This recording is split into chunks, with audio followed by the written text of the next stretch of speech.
Hello, everyone. Welcome back. Please comment, rate, subscribe, folks. Comment, rate, subscribe, like the videos. Also, share the videos. I want to thank everyone that does like, watching, and share my videos. You folks are the absolute best. Listen, folks, there's a link tree down below. Has links to all of my social media platforms. Please go down there. Follow me across all my social media platforms and talk to me because I'll talk back. Also down there as well as links to all of my YouTube pages. Please go down there, subscribe to all my YouTube pages, and turn on your notifications so when I post content, you folks will be in the know. Now, with that said and done and put to the side,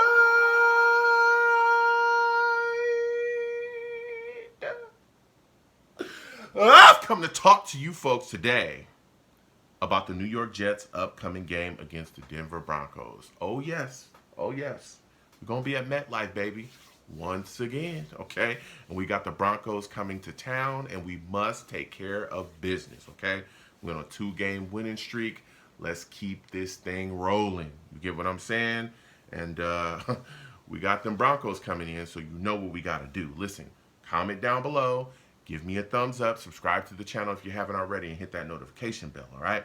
Now, talking about this upcoming game against the Broncos, I want to start at the top. Sulla has got to clean some things up with this football team. We cannot continue to be so heavily penalized. We've got to clean that up. The self-inflicted wounds must stop. It's got to stop, okay? We're a good team, okay? You can see it. Good teams don't beat themselves, and often that's what we're doing.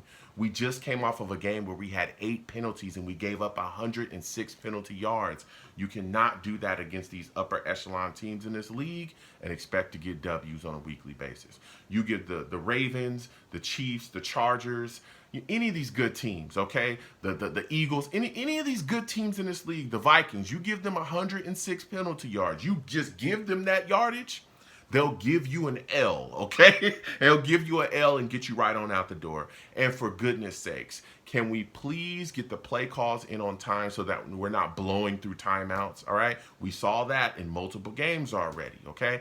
That's going to hurt us down the stretch. These tight games that we may have with these really great teams coming up, that'll cost you, man. That'll cost you every single time. So we've got to shut that stuff down going into this game, all right?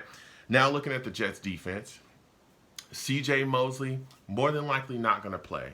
Still dealing with that toe situation, okay? And I don't want him back on the field until he's 100% healthy.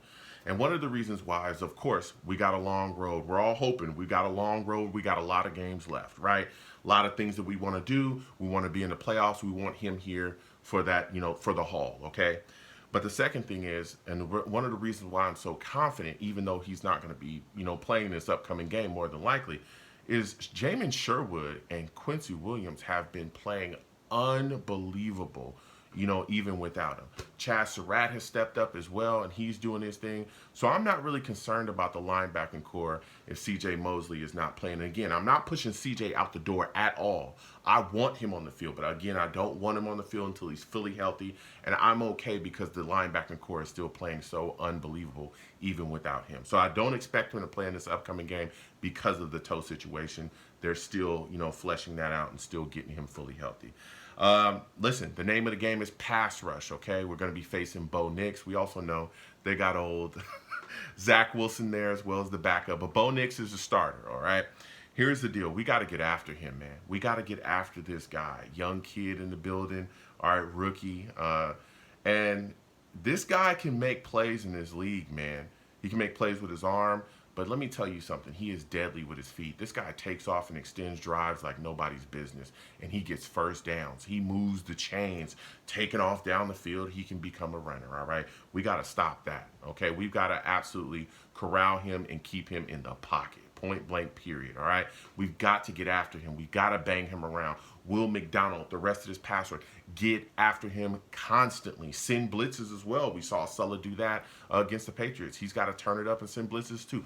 Put some heat on this young guy and force him into making bad decisions. Turnovers will come for that, especially when we start getting after him. Strip sacks, he gets banged around, he starts getting happy feet. Next thing you know, he's making a mistake. He's throwing interceptions because he's just trying to get the ball out of there so quick so that he doesn't get destroyed. We have to make it a tough day for Bo Nix. We cannot let this guy sit back in the pocket and make decisions or extend drives utilizing his feet and getting outside the pocket. We must keep him in there, okay?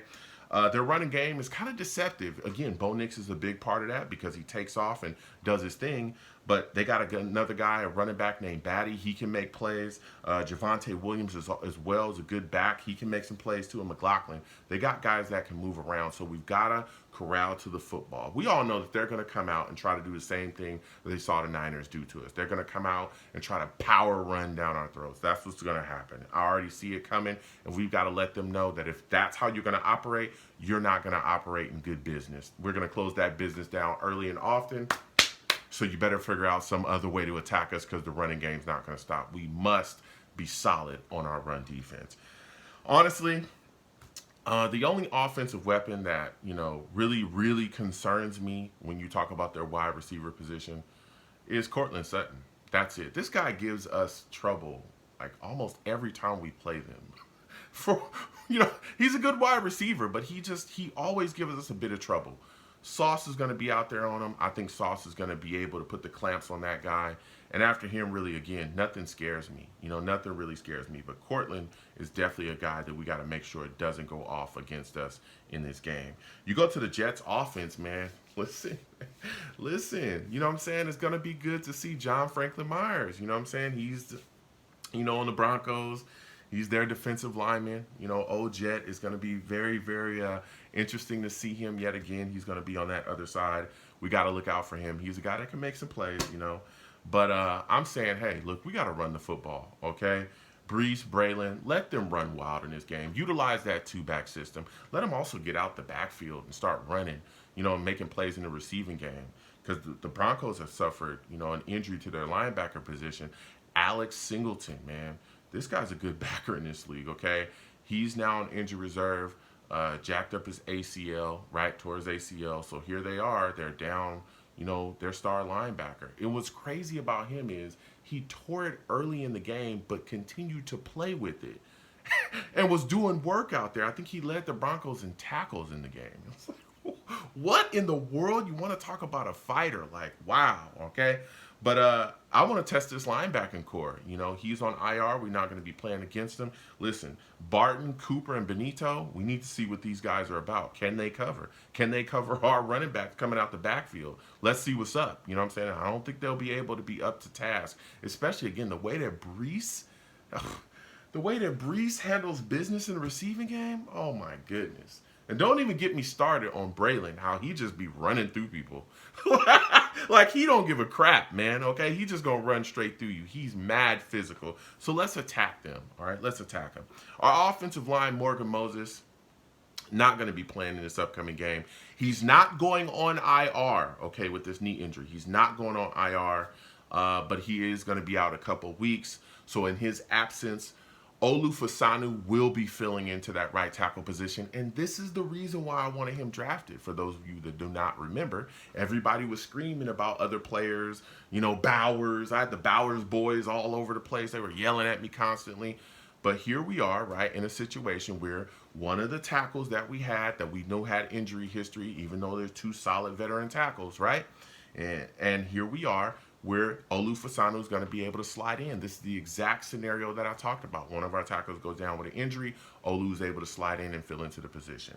I have confidence and faith in Olu Fasanu. We saw him slide into the position when we lost Morgan Moses in that Patriots game, and everything looked fine. He's been training for this all offseason. The Jets, coaching staff has done this, moving him from left to right, getting him prepared for this very situation, all right? And again, we know that he's the future. But this year, he's our insurance policy, and we're cashing in. So he's going to be there at right tackle. I want to see our tight ends continue to get involved in the game. Tyler Conklin had a phenomenal game against the Patriots. I think he's going to be able to have a really solid game and feast against the Broncos as well. Let's get Jeremy Ruckert the football as well, get it in his hands. Let's attack the Broncos with our big package. Listen, Garrett Wilson, him and Patrick Surtain II, boy, oh boy, that's going to be a battle, okay? That's going to be a battle, and that's going to be one to watch, all right? They're going to go blow for blow, and I can't wait to see. I think Garrett could get the best of him, but Patrick Surtain is not a joke.